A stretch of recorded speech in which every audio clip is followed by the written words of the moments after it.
In this panel, we shall be taking a closer look at the source for Rashi's commentary regarding the Mesit, where on account of the severity of the crime the court does not advance a claim on behalf of the accused, a claim that might mitigate the punishment that he or she is to receive. We noted in the previous panel that in the case of Dini Mamonot, where an individual who has been sued in a court of law admits privately to the lender that the money is still owing, unbeknownst to him was that there were witnesses to that acknowledgement, then that evidence would not be accepted by the court. The defendant can maintain that the acknowledgement was made in jest and or to prevent further harassment from the lender. We noted that there's a limitation, which is that the explanation for the acknowledgement cannot come from a third party, nor from the judge, but from the defendant him or herself. In Dini Mamonot situation, the court does not advance a claim on behalf of the accused. This is the first of the three cases recorded in Masechet Sanhedrin. In words of the Gemara, im lo ta'an ein to'anin lo. Keyword over here is the tet ayin nun shoret. It has two quite different translations. One, to load an animal or to prepare for a journey. A second translation, the one that applies to the Gemara under discussion, describes the act of suing somebody in a court of law to make a claim, to plead, to argue a case, and hence the translation im lo ta'an. If he, the accused, does not plead or argue that the statement made to the lender, overheard by the witnesses, was not a serious acknowledgement, then ein to'anin law, the court does not advance a claim on his behalf. Case number 2 is a parallel situation in Dini Nefashot, where the consequences of a guilty verdict could result in incarceration and or, in the biblical period, a death sentence. In that situation, case 2, the Gemara states, or B'dini Nefashot, where we are dealing with criminal law, then afal gav de lo ta'an, even though the accused does not make the assertion that the confession was not real, then To'anin law, the court is required to explore that possibility on behalf of the accused. Because in Dinin Nefashot, in biblical law, the court is required to seek all possible avenues for acquittal. The Gemara then goes on to address case number 3, Ve'ein To'anin le'mesit, that in a situation of a mesit, the court does not advance a claim on behalf of the accused. The Gemara then goes on to ask rhetorically, Maishna mesit, if found guilty, the mesit faces the death penalty. Why is it that he or she is not offered the same relief from the court? The difference is based upon a statement heard by Rab Chama bar Chanina, that the severity in the treatment of a mesit is based upon a statement in the Torah that lo tachmol v'lo techaseh alav, a pasuk recorded in Sefer Dvarim, Perek 13.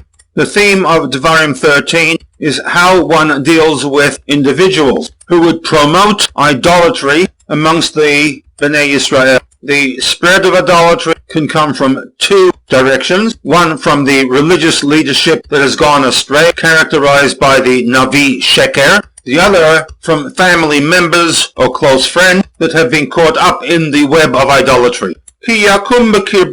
Navi or chalam chalom. If, for example, a Navi, one who claims to be in communication with HaKadosh Baruch Hu, or one who claims to have had a vision, arrives and v'natan elecha ot o mofet, and provides to you individually or to a group of people or to the nation as a whole, produces a sign in the form of prophecy of an event that was to take place, or produces a paranormal miracle, and that Ubahaot Vahamofet Asher Dibir Elech, the sign or the miracle about which he spoke, takes place.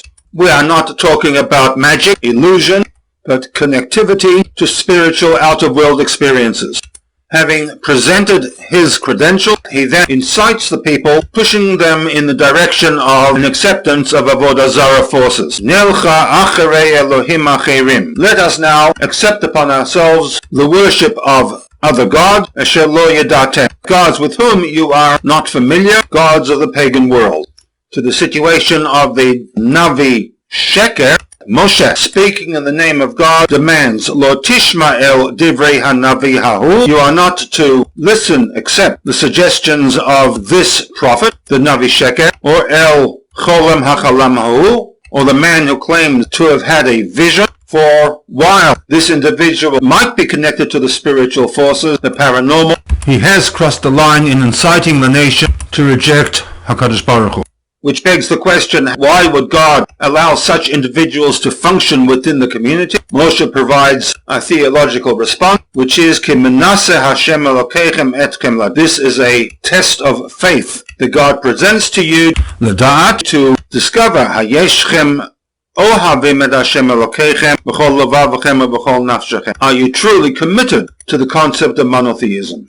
What is to be done with this Navi Sheker or a family member who brings Avodah Zarah into the community? Dvarim 13:10 states, Ki harog tahargenu. That individual must be charged, witnesses brought, tried in a bet din of at least 21 judges, and if found guilty, must be put to death. Which theoretically would have been the end of the matter, but Moshe Rabbeinu allocates many pasukim in dealing with the Navi Sheker, using the translation offered in the Gutnik Chumash, which would incorporate the commentary of Rashi. Moshe Rabbeinu demands that lo toveh lo, do not feel any affection for the accused. V'lo tishma elav, do not listen to him when he pleads for forgiveness for his life. V'lo tachos encha alav, do not have pity upon him if he is in a life-threatening situation. V'lo tachmol, do not have mercy upon him to turn justice in his favor.